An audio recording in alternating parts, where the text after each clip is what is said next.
지금 당장 솔직하게 말씀드리겠습니다. 복리는 터지기 직전에 가장 재미없고 가장 불안하고 가장 초라해 보입니다. 그래서 대부분이 거기서 포기합니다. QLD는 마라톤 페이스를 만들어주는 신발입니다. TQQQ는 막판 스퍼트를 걸어주는 터보입니다. 문제는 사람들이 터보부터 켜고 출발한다는 겁니다. 그리고 숨이 끊기기 직전까지 달리다 멈춥니다. 그걸 몇 번 반복하고는 나는 체질이 아니구나 하고 떠납니다. 복리는 원래 초반에 보상을 안 줍니다. 이게 핵심입니다. 인간은 보상을 빨리 받는 쪽으로 본능이 설계되어 있습니다. 오늘 고생하면 오늘 칭찬받고 싶고 한 달 넣었으면 한 달 만에 인생이 바뀌길 바랍니다. 그런데 복리는 완전히 반대입니다. 초반에는 배추만 만납니다. 시간이 발효시키기 전까지는 아무것도 안 일어난 것처럼 느껴집니다. 여기서 첫 번째 함정이 터집니다. 숫자가 너무 작아서 자존심이 상합니다. 한 달 넣고 몇천 원 오르면 헛웃음이 나옵니다. 내가 이걸 하려고 이 돈을 묶었나 싶습니다. 유튜브에서는 하루에 몇백 벌었다고 떠들어대는데 내 계좌는 삼각김밥 값입니다. 그래서 포기합니다. 근데 그게 정상입니다. 초반은 원래 그렇습니다. 복리는 초반에 돈을 불리는 구간이 아니라 습관을 굳히는 구간입니다. 두 번째 함정은 마이너스를 보는 순간입니다. 사람은 수익보다 손실에 더 크게 반응합니다. 같은 금액이라도 벌 때 기쁨보다 잃을 때 고통이 훨씬 큽니다. QLD도 흔들립니다. TQQQ는 더 흔들립니다. 흔들리는 폭이 크다는 건 돈이 빨리 늘 수 있다는 뜻이기도 하지만 멘탈이 빨리 부서질 수 있다는 뜻이기도 합니다. 대부분은 여기서 자기가 뭘 잘못했나를 찾기 시작합니다. 타이밍이 나빴나, 종목이 나빴나, 나라가 나빴나, 뉴스가 나빴나. 그러다 버튼을 누릅니다. 손실 확정 버튼입니다. 그리고 마음이 편해집니다. 대신 시간은 리셋됩니다. 세 번째 함정은 확인 중독입니다. 계좌를 자주 볼수록 포기 확률이 올라갑니다. 이유는 단순합니다. 할 수 있는 건 없는데 감정만 계속 소모됩니다. 올랐다고 더 살 여유가 생기는 것도 아니고 내렸다고 팔 수 있는 것도 아닌데 하루에 5번 열어보면 마음이 하루에 5번 찢어집니다. 이 시기가 제일 무섭습니다. 돈은 푼돈인데 신경은 전재산입니다. 그래서 지칩니다. 지쳐서 그만둡니다. 네 번째 함정은 비교입니다. 남의 수익 인증이 내 기준을 파괴합니다. 평범한 사람에게는 평범한 복리 속도가 있습니다. 그런데 화면 속에서는 늘 극단만 보입니다.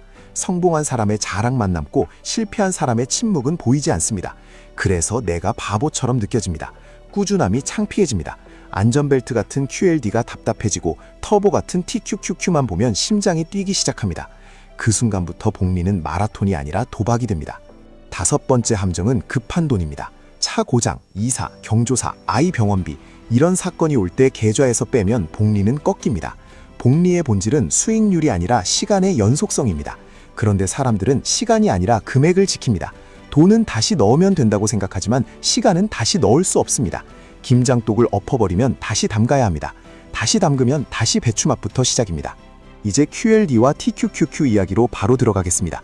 많은 분들이 이렇게 시작합니다. QLD는 밋밋해 보입니다. 느립니다. 반대로 TQQQ는 달콤합니다. 빨리 움직입니다. 그래서 사람 마음을 흔듭니다. 문제는 그 빠른 움직임이 초반에 독이 된다는 겁니다. 초반에는 원금이 작습니다. 원금이 작을 때 변동성이 크면 수익이 아니라 감정만 커집니다. 그래서 복리가 터지기 직전에 포기하는 구조가 만들어집니다. 복리가 터지기 직전이 언제냐고요? 사람마다 다르지만 흐름은 비슷합니다.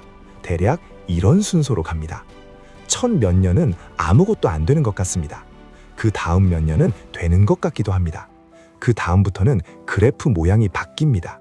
직선이 곡선으로 변합니다. 여기서부터 복리가 터졌다고 느낍니다. 그런데 아이러니하게도 이 곡선이 시작되기 직전이 가장 지루합니다. 가장 애매합니다. 가장 포기하고 싶습니다. 왜냐하면 노력 대비 체감 보상이 최악이기 때문입니다. 그래서 그 직전에 사람이 떨어져 나갑니다. 이 구조를 깨는 방법은 하나입니다. 계좌를 불리는 게 아니라 정체성을 바꾸는 겁니다. 돈이 생기면 쓰는 사람이 아니라 돈이 생기면 시간을 사는 사람으로 바뀌는 겁니다. 여기서 시간이란 투자 시간이기도 하고 시장에 남아있는 시간이기도 하고 내가 흔들리지 않는 시간이기도 합니다. 그래서 QLD는 정체성을 만드는 도구로 쓰셔야 합니다. QLD는 나스닥 100을 2배로 따라갑니다. 이는 쉽게 말해 같은 방향을 보되 충격을 완화하면서도 속도를 올려주는 장치입니다. 반면 TQQQ는 3배입니다. 속도는 더 나지만 충격도 훨씬 큽니다. 초반에 TQQQ만 잡으면 복리가 아니라 변동성의 정체성이 먹힙니다. 그래서 꾸준함이 끊깁니다. 이제 한 사람 이야기를 해보겠습니다. 주변에 정말 흔한 케이스입니다. 이름은 그냥 준호라고 하겠습니다. 준호는 월급에서 남는 돈이 크지 않습니다. 그래서 큰 돈을 한 번에 넣을 수도 없습니다. 대신 매달 자동이체를 걸었습니다. 처음에는 멋있게 TQQQ로 시작하고 싶었습니다. 남들처럼 빠르게 불리고 싶었으니까요. 그런데 첫 달은 풀돈, 둘째 달은 마이너스, 셋째 달은 오르락내리락. 준호는 하루에 몇 번씩 확인했습니다. 그리고 몇 주 만에 이렇게 생각했습니다. 이거 내 몸에 안 좋은데요? 잠이 안 오고 일에 집중이 안 되고 하루가 계좌에 끌려다닙니다. 그때 준호가 선택을 바꿉니다. 속도를 줄인 게 아니라 레일을 깐 겁니다. 기본은 QLD로 자동 매수, TQQQ는 조건이 맞을 때만 아주 소량으로 추가, 이렇게요. 그 순간부터 준호는 게임의 규칙이 바뀝니다. 매일 흔들리는 감정이 아니라 매달 반복되는 시스템으로 바뀝니다. 그리고 이게 진짜 복리의 시작입니다. 왜 시스템이 중요하냐고요? 복리는 수익률의 마법이 아니라 중도 포기를 막는 마법입니다. 수익률은 시장이 줍니다. 그러나 시장이 주는 수익률을 내가 받으려면 내가 시장에 남아있어야 합니다. 시장에 남아있는 힘은 지능이 아니라 시스템입니다. 여기서 많은 분들이 착각합니다. 복리는 멘탈이 강한 사람이 이긴다고요. 아닙니다. 멘탈이 강한 사람은 거의 없습니다. 대신 멘탈이 흔들릴 틈을 줄여놓은 사람이 이깁니다. 확인 빈도를 줄이고 자동화를 걸고 규칙을 정하고 급한 돈은 비상금으로 해결하고 내 계좌를 김장독처럼 건드리지 않는 사람이 이깁니다. QLD와 TQQQ를 한 문장으로 정리하면 이렇습니다. QLD로 생존력을 만들고 TQQQ로 가속을 건다.